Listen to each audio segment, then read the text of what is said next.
And now I'll introduce today's program. There's nothing I like better than a big-time Canadian success story. And I think that I, and probably everyone, can safely say that they're a favorite of the man who is our special guest here today, too. He certainly has been responsible for enough of those success stories. Making Toronto one of the most important and world-renowned centers for the international film industry is just one that springs to mind. Piers Handling would say that to be successful, you must be passionate about what you're doing and persistent in doing it. He's been the director and CEO of TIFF for 15 years.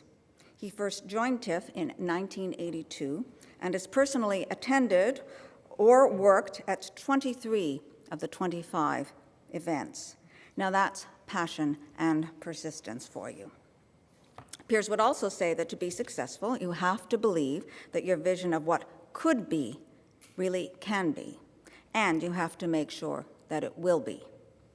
Because of his vision and under his guidance, what was once a small, left-of-mainstream film fans event has become one of the most important platforms for launching and enjoying new films in the world. The best measure of success is how often and how well you help promote the success of others. Well, the ripple effects of TIFF's success are everywhere, in the films and careers that it's launched, the boost in tourism that it provides for the city, and the lift it gives to the whole entertainment and hospitality sectors. All owe a debt to TIFF and Piers Handling. Piers' list of personal successes keeps growing, too.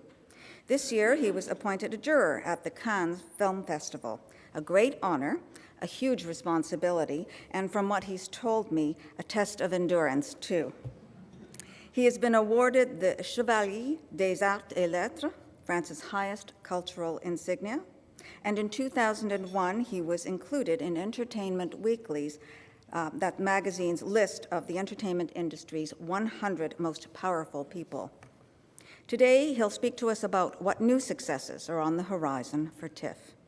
After Piers' talk, we are privileged to have a panel of some of the film industry's brightest stars joining us, each a special Canadian success story in his or her own right. We'll have Deepa Mehta, director and producer of Water, Earth, and Fire; Jennifer Bechwal, director and producer of Manufactured Landscapes; and Don McKellar, actor and writer of The Red Violin. Now, that's a very short introduction to the many, many things they've done, so you'll hear more later. And moderating this panel and our discussion today is Brian Johnson, Maclean's senior writer and film critic, and known to many of you in this room. Now, to start things off, please join me in welcoming the man who made Toronto the Critics' Choice for Film, the director and CEO of the Toronto International Film Festival, Piers Handling.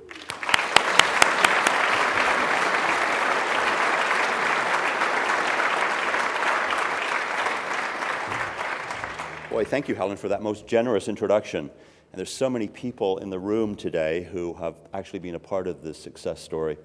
And I'd like to acknowledge them because it certainly isn't the function of one person to run this organization. They have all made me look exceptional over so many, many years.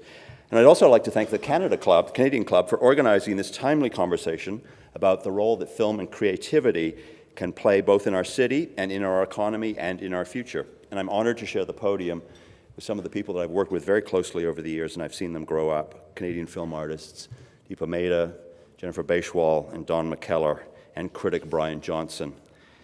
Now, what I'm hoping to do today during my brief remarks is to give you a sense of how different Bell Lightbox is from anything anyone has seen ever before.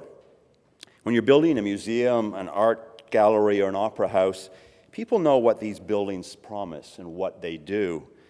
I don't think this is the case with our new building. When you look at me, I know you see the director of the film festival. That's what I'm known for. When you hear the name of TIFF, you think of the film festival, but that's only part of the story. Bell Lightbox is not about the film festival. It's about much, much more. In fact, the film festival will only be a small part of what happens in Bell Lightbox. It will only occupy 10 days of a 365-day program.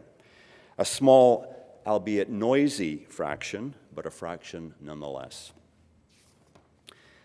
Bell Lightbox is about everything else we already do. Our children's film festival and year-round children's programming, our year-round screening program called Cinematheque, which is the envy of the world, our unique library, our special collections, Canada's Top 10, our Sunday morning sneak film program called Real Talk, special delivery, which takes films into at-risk communities, our outreach programs, our amazing film circuit that programs Canadian and international films across Canada. A program so creative that it was awarded the Peter Drucker Prize for Innovation. I know everyone in this room has heard of the film festival, but I bet most of you have no idea of the range, scope, and wealth of these programs that we produce every week of the year. So Bell Lightbox is not about the film festival, although the festival will use it. It is about everything else we do, and just as importantly, the things we want to do. While it's a challenge to find the words for something that's the first of its kind, it's easy to find the arguments for it. Actually, with all that is bold and new and happening year-round in Bell Lightbox, the question isn't, why should we create such a thing? It's why, for heaven's sake, wouldn't we? Today I want to answer that question. Why wouldn't we? When I last stood at this podium in September 2000, there was no such thing as Facebook, YouTube, Google, or Twitter. DVD, HD, and GPS were only initials. Cameras on cell phones didn't exist. The explosion of this technology means that today we are surrounded by imagery, especially moving images. In a few years from now, we could be watching videos on our dessert plates when the luncheon speaker strays into boredom. Just as the medium has advanced with stunning speed, so has the message. Now, why is any of this important? I believe we are living in a watershed moment in our history. The word, the text, everything that Gutenberg brought to our culture 500 years ago with the invention of the printing press is being challenged by the moving image and the photograph. In a word, the visual universe. The linear, rational, single-channel style of thought represented by print is being overtaken by the non-linear, ambiguous, multi-channel nature of the moving image. Our children lead the way to the future. What are they doing these days? Reading books or playing with images? No need to answer this question. It's obvious. What's not so obvious are the long-term effects the moving image will have on the world. But we strongly believe there is a necessity and an urgency to teach and cultivate an understanding of the moving image in all its diversity, in all its forms. We want to provide a unique context to show films from all around the world, to use film as a tool for communication, and yes, for understanding and change. Just look at the power of a film like Slumdog Millionaire, Hotel Rwanda, or closer to home, some of the films made by people on this podium. Water, Manufactured Landscapes, Blindness. These are all films you have heard of, but the riches of the cinema extend far beyond a few films we have shown at TIFF. The riches of the cinema go deep. They run from silent to sound films, from CinemaScope to 3D, from Alfred Hitchcock to the superb Indian master Satyajit Ray, the Japanese titan Kenji Mitsuguchi, and the French iconoclast Jean-Luc Godard. And these days, in the film festival universe that I travel in, films from Romania, Iran, and Argentina are creating the heat. India, Japan, France, Romania, Iran, Argentina. That sounds a lot like the new Toronto to me. Bell Lightbox is an attempt to capture these ideas, to build a center that will lead the world in the discovery of film and the moving image. We want to create a home for film where audiences of all ages can immerse themselves in everything they want to know about the movies. We're setting ourselves this challenge because we believe it's necessary. It's necessary not just because the image is challenging the written word in today's society.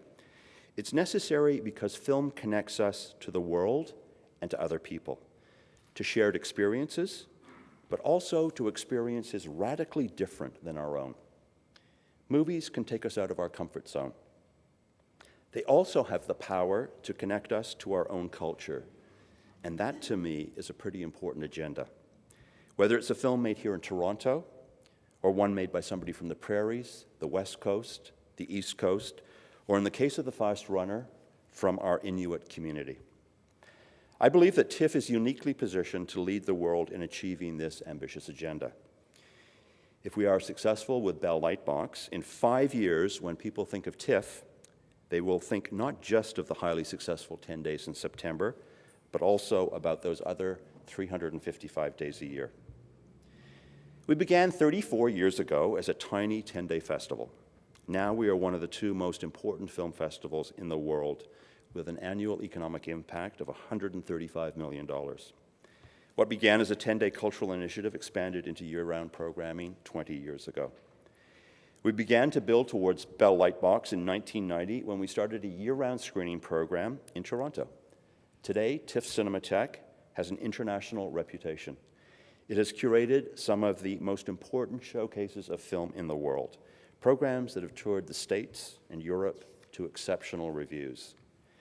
The next part of the dream was established when we built a large documentation and research center of books, magazines, photographs, and posters, all devoted to the movies. Our collections include the archives and artifacts of David Cronenberg, Adam Agoyan, Deepa Mehta, and numerous other Canadian filmmakers. Slowly, we added to the menu of what we were offering. In the mid-90s, we started a festival for our next generation of audiences, for children. Today, Sprockets, our film festival for children, is also one of the most important in the world, allowing children and families to see films from around the world. Films you will never see in your local cinemas, foreign films, films about other cultures. And in a city as diverse as Toronto, I think this is essential.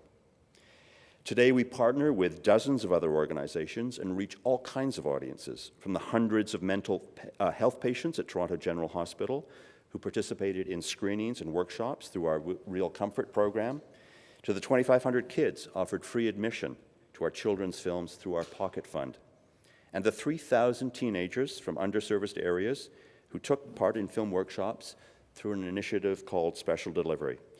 And you should see the films that come out of these workshops. Strong, powerful issue films about what it means to live in Toronto. 15 years ago, we began to take our programs outside Toronto, across Canada. We created Film Circuit, which screens essential Canadian and international films in almost 200 communities across the country. By 2007, we were touring Canadian films to 35 countries around the world. Given that there is not a single film organization in the world with such a deep and unique range of activities and expertise, our aspiration to become the most important center in the world for film culture and learning is almost Canadian. We have to be the best in the world before we can talk of dreaming about it.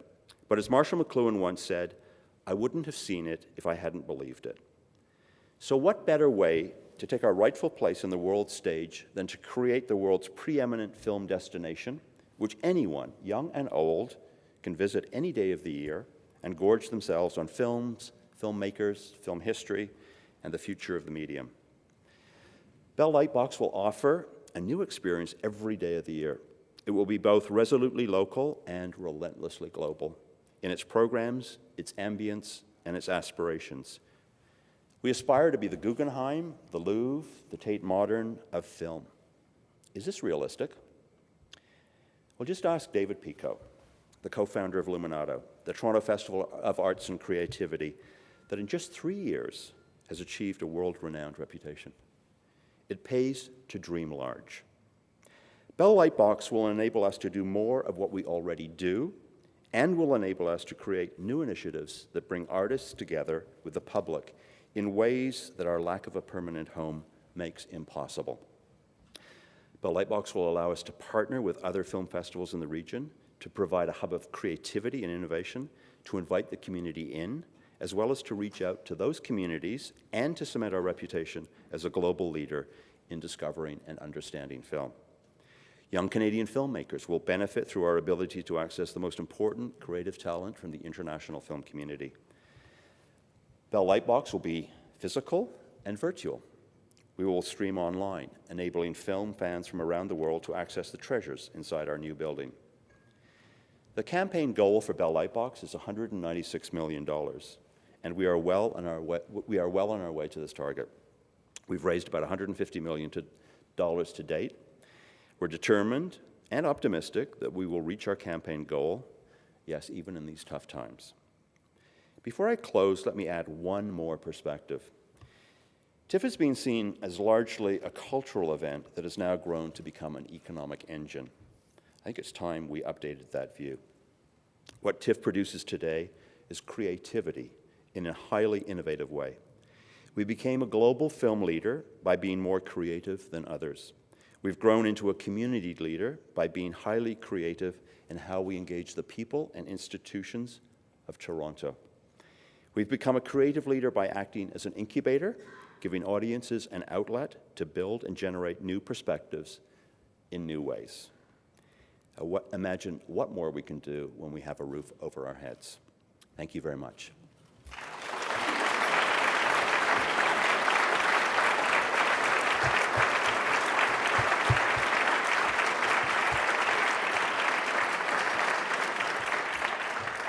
I'd now like to welcome the panel to the stage, led by Brian Johnson, Deepa Mehta, Jennifer Beshwal, and Don McKellar.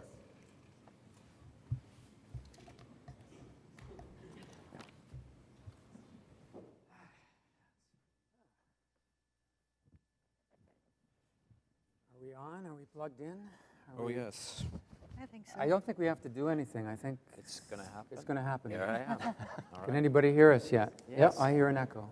Okay, Hello, that's hello. good.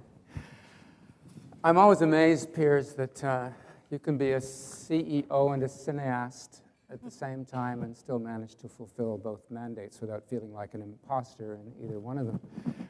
It's remarkable. When I asked about what this panel was about. I never got a satisfactory answer. Still waiting for that. Still waiting. When I talked to Piers, he said, well, it's about the Bell Lightbox. I talked to Helen. She said it's about everything and anything. Pretty well, paraphrasing Helen. So maybe the Bell Lightbox is a paradigm for everything and anything. But when I look at the filmmakers that we have here, they are very much Toronto filmmakers, Canadian filmmakers, but who have also made films about everything and anything. Deepa, you have made, well, films about fire, earth, water. I mean, you know, you're pretty well covering that. Don, you've done the apocalypse sort of every which way with blindness and last night. Very good of you to actually, you know, stage the end of the world in Toronto.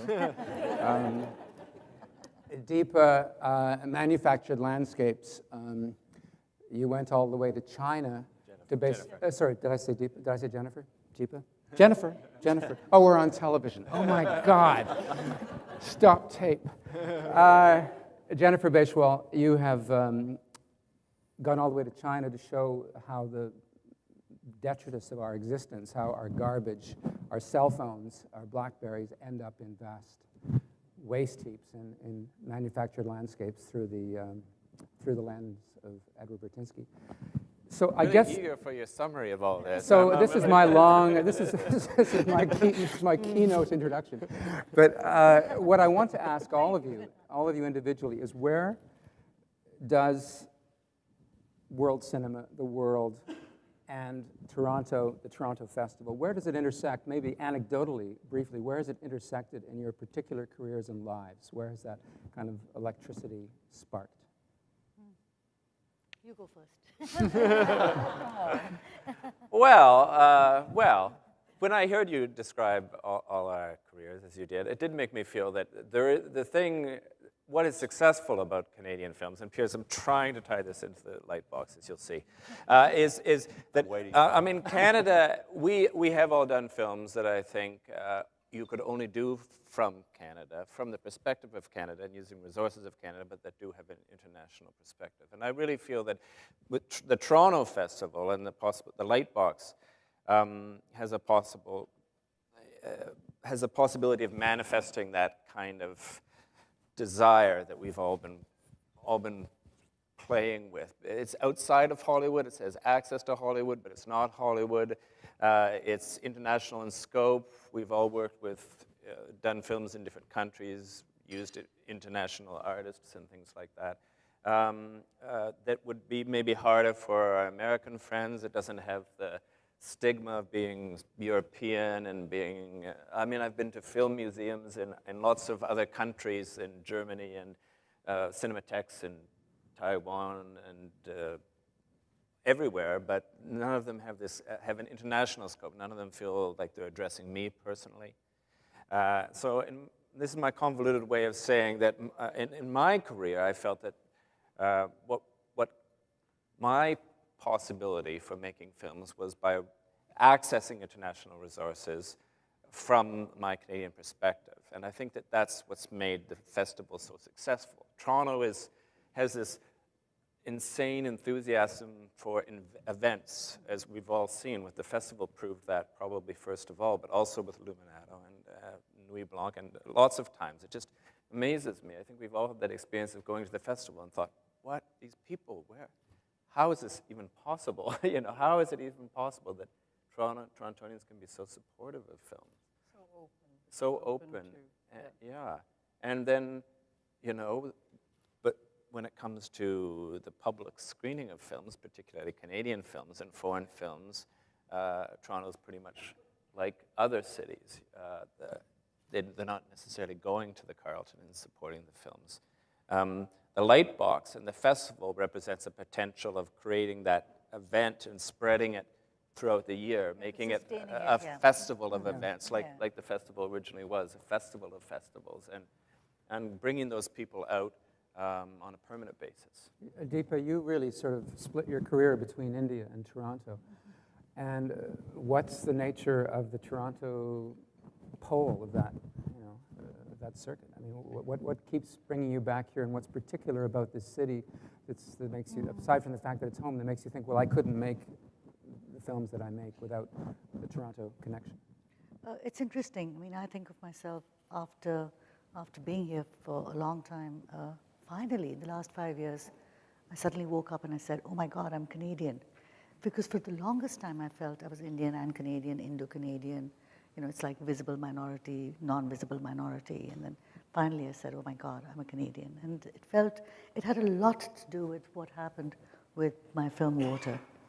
Water was a film that we started in India. It was shut down. It was very traumatic. And I remember when we were thrown out of the country and couldn't make the film, I sat on an Air Canada flight. And we had direct flights those days from India.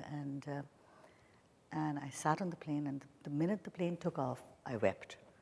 And I was so relieved that I was going to a place that felt safe. And I came here, and subsequently, a year later, we made Water, and it wasn't considered a Canadian film, though I felt my perspective was very Canadian.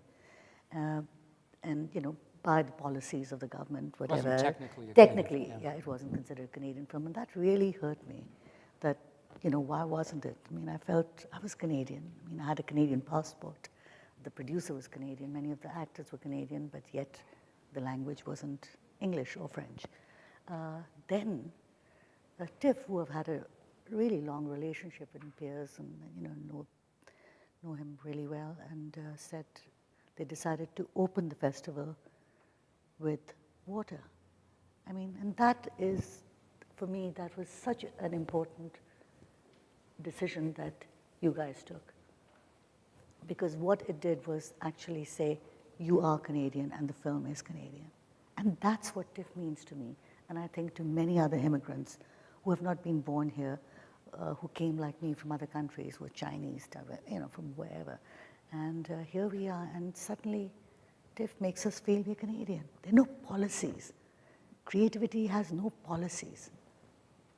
You know, That's what's interesting. great. Jennifer, you opened Hot Docs with Act of God, and that whole notion of opening a film festival, I think probably everybody would assume, well, that's the best place to be if you've got a film, is to open a film festival, but not every filmmaker wants their film to open a festival because it's a big stage and it's a big room. And Oh, I love it. But you love it, eh? I find it completely intimidating. And Jennifer, did you sort of think, when you were going to open Hot Docs with Act of God? Was that like, oh great, or was it gulp? Well, Hot Docs was, of course, a festival that we grew up with too, because just like all of our films, almost all of our films have played at TIFF. And Hot Docs, and our films have played at Hot Docs as well. And we kind of, you know, we were all friends, and it was quite small, and then suddenly we're up on stage with the mayor at the Winter Garden Theatre, and I thought, this is a much bigger deal than I thought it was going to be. So I was a little bit nervous, but I was thinking about the whole idea of Canadian content, and how that fits in with finding a physical manifestation of this celebration of perspective. And when we were making The True Meaning of Pictures, which is a documentary about an American photographer's work, Shelby Lee Adams, we had to prove, I mean, there was a sort of loose definition of what Canadian content meant. You're a Canadian filmmaker, therefore your subject should be Canadian in some way. And in order to get financing, we had to make an argument for the fact that making a film about an American, a marginalized American group, because Shelby Lee Adams takes photographs of mountain dwellers in eastern Kentucky, what people would derogatorily refer to as hillbillies. And what was why would I have a perspective on that? And I thought, you know, I don't have to make a film about a Canadian subject to have a Canadian perspective. Yeah. And in fact, I felt that my slightly marginalized perspective as a country that has this massive neighbor to the south worked very well in trying to apprehend what was the caricature of this community in the US. And when we made that argument about, you know, our perspective is Canadian, and by being a Canadian, by virtue of being a Canadian, my perspective is Canadian, and that should be enough. Therefore, we can look to the world, we can participate in international subjects, we can have a perspective on the world that makes sense. We don't just have to look at what's here. And something about the idea of having a physical manifestation of that richness is very exciting. Well, Piers, this whole notion of a national cinema, I mean, the festival does make a point of opening every year with a film that, if it's not technically a Canadian production, at least involves a Canadian filmmaker. But which way are we going? I mean, on the one hand, this year we had Paul Gross's Passchendaele open the festival, and that is more the traditional model of a purely Canadian film, because it's the kind of story that could not have really been told without just a solidly Canadian funding basis. On a grand scale, heroic story. And then you've got all of these other kind of co-production models of Canadian film.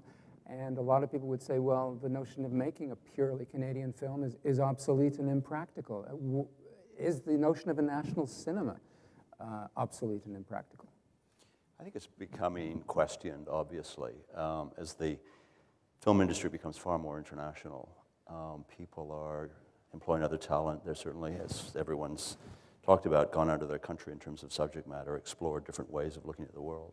So I think that at the festival, we will just follow the film artists, Canadian film artists, in terms of what they want to explore. And not just these three people, but David, Adam, Cronenberg, and Goyen, and others are clearly curious about the rest of the world. And I think that's what's probably always interested me about my own culture, is that I don't think we are insular, perhaps in the same way that our American colleagues are quite as insular. We have a great curiosity about the rest of the world and prepared to bring that perspective to it. So, plus there's a huge history of Canadian film artists and artists in general leaving the country. I mean, when you actually look south of the border in Hollywood, this is, you know, I think we all have mixed feelings about this, but the amount of talent that we send to Hollywood is extraordinary.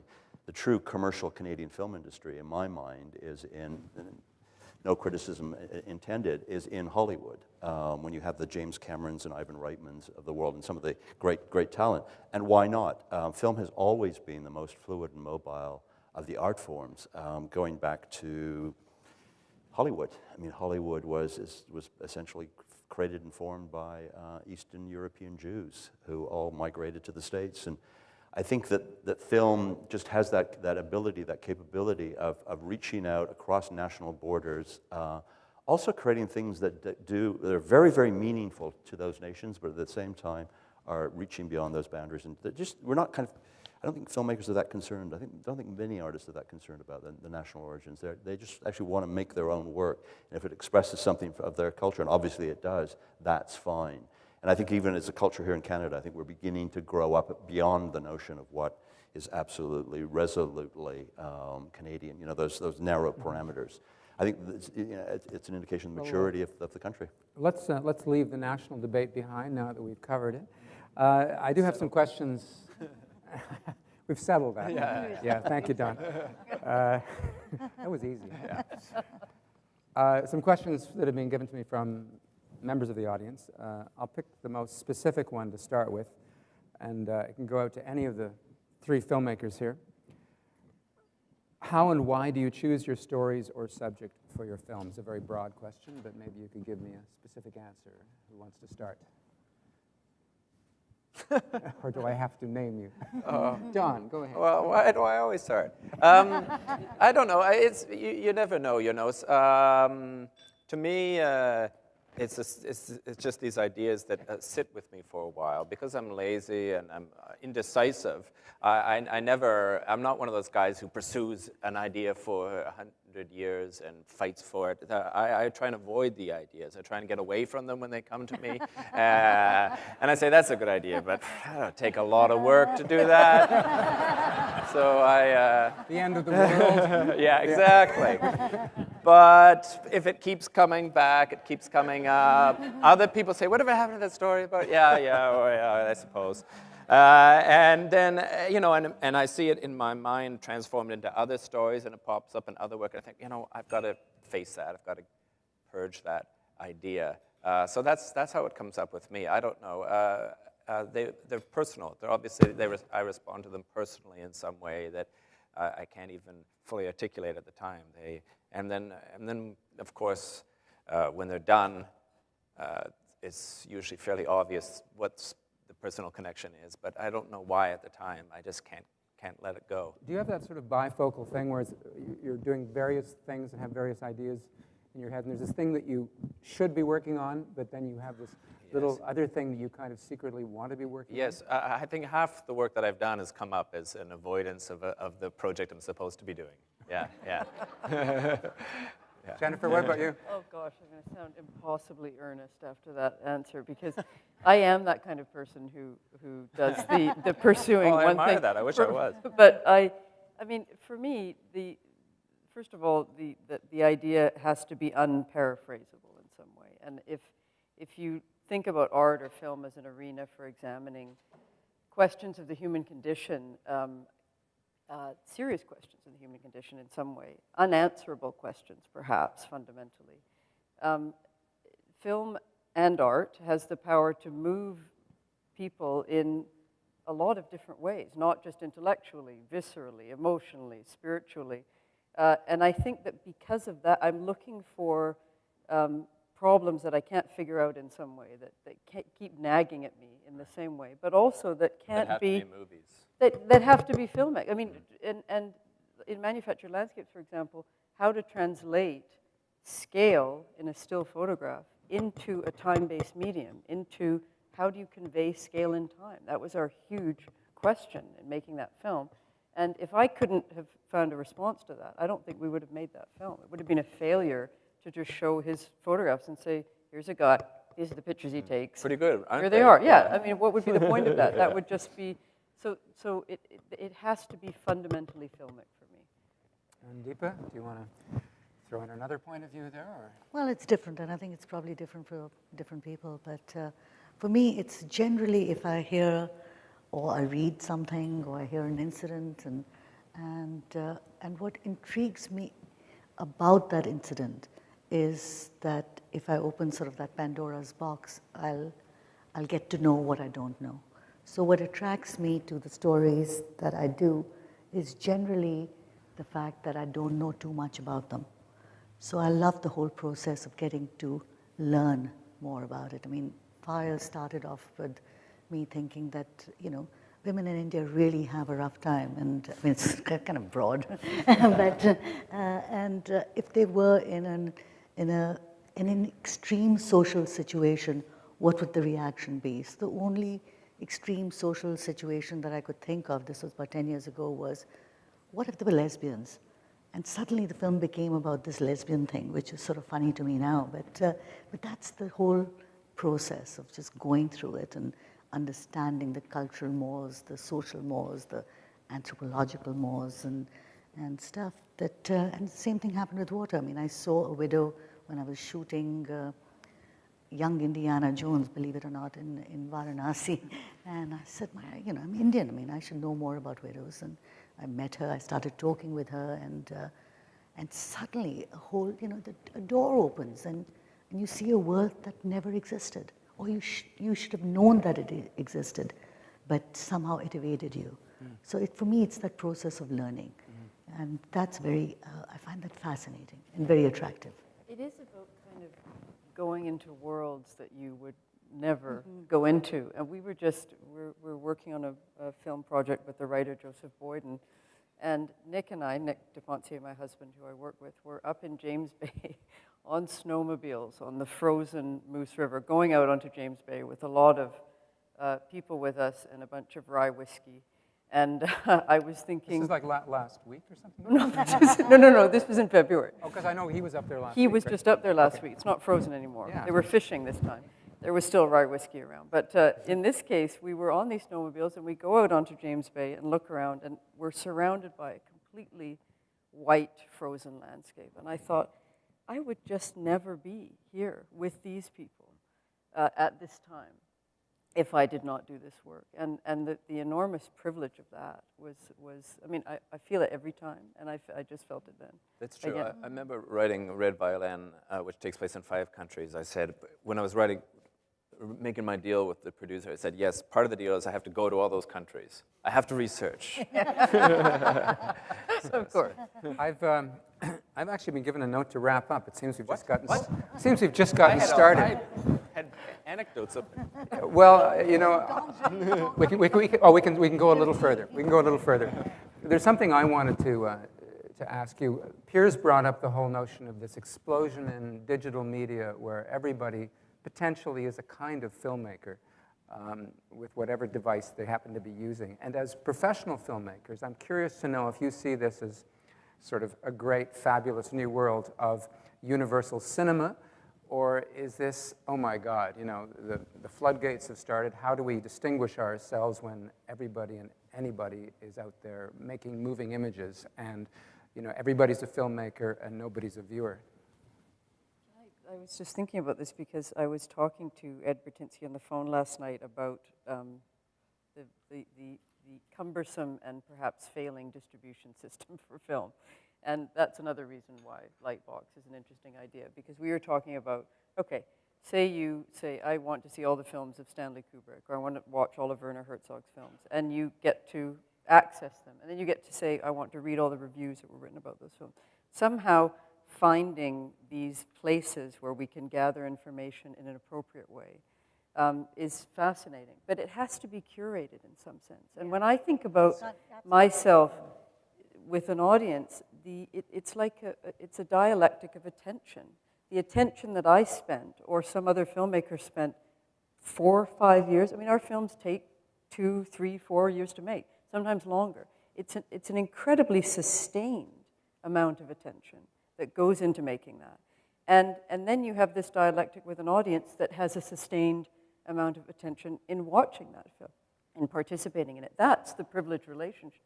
If it is all, I mean, the democratization of image gathering is fantastic on many levels, but it will never replace, in my mind, that attention exchange. And because otherwise you're watching, what are you watching? You're watching the view of a surveillance camera. Any quick thoughts? Don, I know you've made a film on a cell phone. Yeah. So. Well, no, I mean, I agree exactly with Jennifer. Those were my thoughts. That I did this program, I taught a workshop in Africa this year, and I was really excited. It was in East Africa, where they just beginning to afford movies because of black bootleg films. First chances to see movies and first chances to make movies because they have these cheap cell phones and things like that. It was really exciting. And they all wanted to learn to make movies, and that was really exciting to me. And I think for filmmakers, I don't see that as a threat. I see it as a really a privilege. But as I agree with Jennifer entirely, what this really does is make the curators crucially important. That's what everyone's looking for now. They're looking for programmers. There's so many images. There's so much stuff out there. Where do they We go? need someone to Yeah. choose and to guide us through that sort of web of stuff. And that's what film festivals, when Piers said that the Lightbox is also going to have a virtual presence, not in the real world, but also in the e-world, I think that's a huge new emphasis. It's so much more difficult for you guys now that you've got many, many more times, submissions coming in that you have to look at, or somehow, I mean, the slush pile gets higher and higher. Yeah, it does. That whole part of it has changed completely. I mean, it started to change with video, to be honest, Brian. There used to be a period when I started the film festival, it was just film prints. You actually had to go. There was the physical object you had to go to. Some of them came to us, but we often had to travel. And now it's just so simple to just burn a DVD and send it around the world. And we're looking at about 5,000 films a year, which is extraordinary, to get down to a final selection of a couple hundred feature films. In that pile is sometimes major surprises. I mean, Michael Moore was in that pile with Roger and me. So, Michael was a very young documentary filmmaker who made a film with very few resources, and it just came in the transom completely unknown. So there's some. Kay Armitage sort of had Michael delivered in a gym bag to Kay in New York City, and threw it up, found a Steenbeck editing machine to watch it on, and they watched it, and at the end, so Michael said, well, what happens? And she said, oh, you're in. It's a very different world now. It is a different world. I mean, now there's a film we showed a couple of years ago at the festival, which was made for about $300. It was entirely edited on somebody's laptop. The entire film was basically like a home movie, but a very sophisticated home movie. And that actually did the festival circuit. So I think the technology is changing. It's not going to necessarily result in huge monsters of cinema being produced. But I think that people just have the potential to explore their own creativity and, of course, begin to, all of us probably write poetry when we're younger or have ambitions of writing a novel. Exactly. It gives you a kind of sense of what it really takes to write a good poem or to write a good book. And I think that's important just in terms of your final appreciation. Cut But this also, off, I think it's going to, sorry. No, last word, Adib. No, I just feel that in many ways, I hate to say this, but I think that what this technology is doing is actually going to replace film schools, because kids actually have the ability now to make a film instead of all that theory of 3 or 4 years. And I'm finding this, a lot of people are talking to me about that.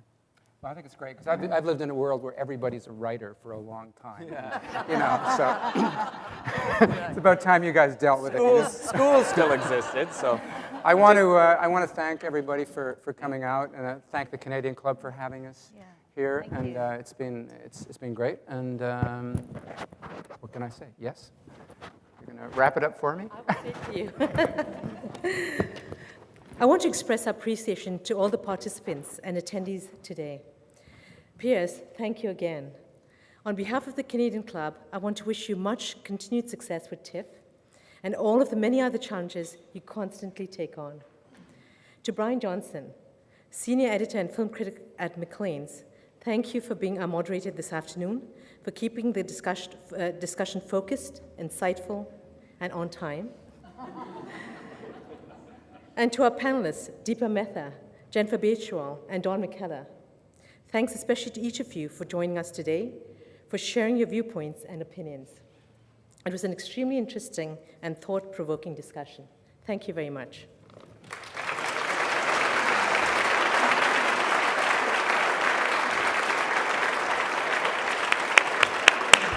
Thank you all again, and I just another round of applause for our guests. But first, I want to tell you that this has been broadcast live on Rogers TV, and I'm sure we made for great television today with such an outstanding panel of distinguished guests. So thank you all very much again.